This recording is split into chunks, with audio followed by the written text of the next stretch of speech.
run a fair and clean business, and I will fight till my last breath to prove that. These are dangerous times and we have to adapt. It's not like when we was driving. My writing traditionally is dialogue doesn't change much, so I don't go back and revise a lot of stuff. My first passes on things traditionally have sort of been my best. Didn't revise any of the dialogue in All Is Lost at all. Stayed exactly the same. Exactly. But the amazing thing is, character obviously better grow, or you're not doing your job as a director.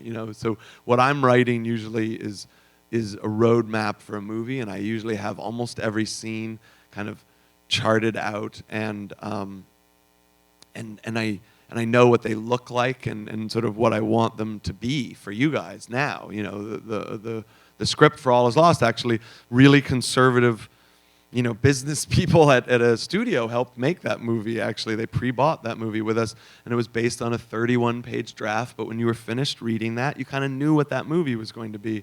And so, but then when you get the real people and the actors start to make these characters their own. I mean, Jessica, I had, underwritten certain elements of the female character in this movie, absolutely, and then, but in a neat way, it's like that was the structure, as Jessica and I talked about this is a woman who, when she came into the business in the sort of late 60s, early 70s, like, it's just not acceptable in that world to have some brassy broad coming in there and pushing these guys around. So she, as a woman, meaning the character as a woman, had to, come up with other ways of making sure that she was helping this business that they were trying to grow together.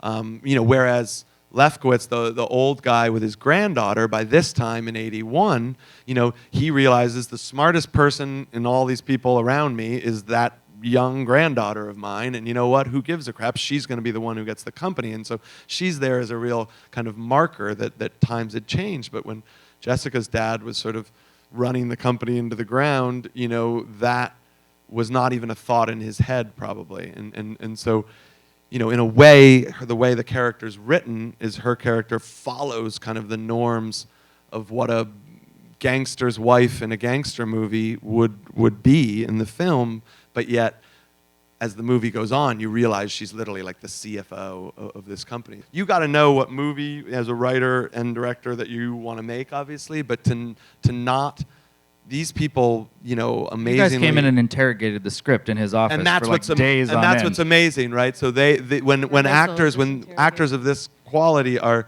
they're not going to let you just sort of get away with like ish, or bullshit there. They're going to force you to make sure they understand who they are. And I think, if you're working with people that you trust, to not take those suggestions and incorporate it back into the movie would be foolish.